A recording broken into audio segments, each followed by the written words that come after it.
KBC में करोड़पति पति। सूरज के जीवन का एक ही फंडा था कि मेहनत तो गधा भी करता है, घर बैठे जो कमाए समझदार वही होता है। इसीलिए उसने कभी नौकरी ही नहीं ढूंढी। इस बात से हालांकि उसकी पत्नी शिखा बिल्कुल भी अग्री नहीं करती थी, पर फिर भी सूरज को समझाना बेकार था।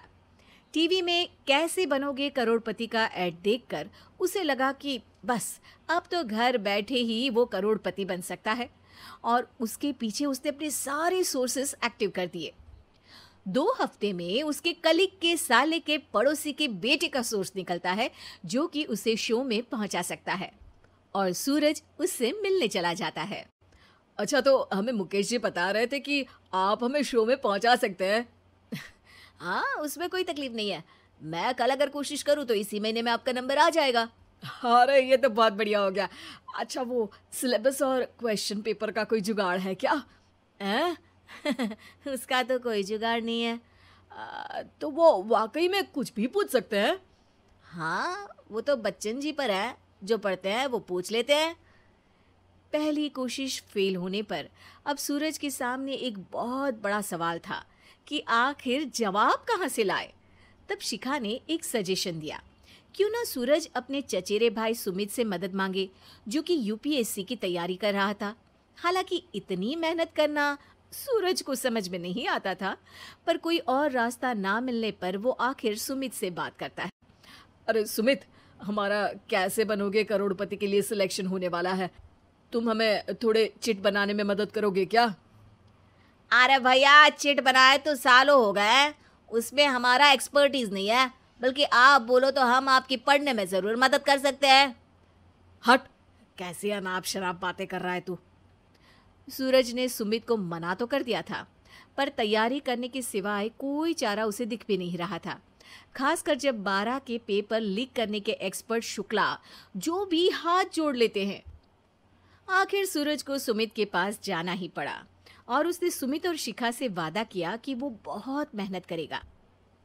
1 महीने की तैयारी के बाद फाइनल हुआ कि शो से 1 हफ्ते पहले एक ट्रायल खेला जाएगा, जहां पर सारे रिश्तेदार ऑडियंस की जगह पर होंगे और शिखा सवाल पूछेगी। दूर दराज से भी रिश्तेदार आकर हाजिर हो गए देखने कि आखिर कैसे बनेगा सुमित करोड़पति। सब कुछ सेट था, और इतने में सूरज आकर अपना स्पीच देता है। ये 1 महीना मेरे लिए आसान नहीं था, पर अपने भाई सुमित और अपनी पत्नी शिखा की मदद से मैं इतनी दूर पहुंच पाया हूँ। मेरे मम्मी पापा के आशीर्वाद ने भी बहुत साथ दिया है मेरा। मैं उम्मीद करता हूँ कि आज के शो में आप लोगों को बहुत मजा आएगा। साक्षी पहला सवाल पूछती है और पूरे कमरे में सन्नाटा छा जाता है। इंडिया में कितने स्टेट्स हैं? 3, सॉलिड, लिक्विड और गैस। अरे रुकिए, तो ऑप्शंस तो देने दीजिए। इतने में 5वीं कक्षा का चिंटू बोल उठता है। अरे क्या मामा, आप तो पहले सवाल पर ही आउट हो गए। अरे बेटा, पहला सवाल तो ट्रायल होता है ना। अरे तुम अब देखना। देखने जैसी बात तो थी ही। सूरज को इतना शांत किसी ने नहीं देखा था। कभी कभी तो लगता था मानो सूरज आंख खोलकर ही सो गया हो। मामा जल्दी करो प्लीज, कल सुबह पनवेल भी तो निकलना है। अरे हट, कंसंट्रेट करने दे मुझे। 3 सवाल में 3 लाइफलाइन खत्म हो चुकी थी, और अब चौथे सवाल पर भी सूरज का मौन नहीं टूटा। पर सूरज अभी भी हार मानने को तैयार नहीं था। उधर हर कोई सूरज को छोड़ सुमित को देख रहे थे। आखिर सुमित ने ही तो पढ़ाया था सूरज को। गजब बेइज्जती है यार। अरे बेटा, तो बाप का, दादा का, भाई का, सबका नाम बुड़वाएगा। अरे 3 लाइफलाइन ले ली तो भी तेरा कुछ नहीं होना है। अरे कोई इतनी बात करता है क्या शो पर? अरे बेटा, शो पर तेरे जैसे भी तो नहीं आते ना। सूरज की ये जंग आखिर 1 घंटे बाद 5वें सवाल पर खत्म हो गई, जब उसने इंडिया के नेशनल बर्ड का नाम कहा, कौवा। अरे बेटा, मजा तो बहुत आया, बस थोड़ा टाइम पर खत्म होता तो आनंद भी आ जाता।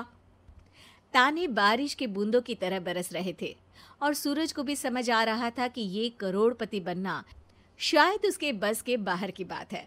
पर वो आखिर ये बात मान कैसे लेता? वो सख्त लौंडा जो ठहरा, उसने सोचा कि बेइज्जती तो हो ही चुकी है, पर अगर मैं हार नहीं मानूं तो शायद कुछ हो सकता है। शिखा तुम देखना, असली शो में आग लगा दूंगा, आग, करोड़पति बनूंगा मैं। हाँ, सब्जियां खत्म हो गई है घर पे, ले आओ। पहले पति बन जाओ, फिर करोड़पति बनना।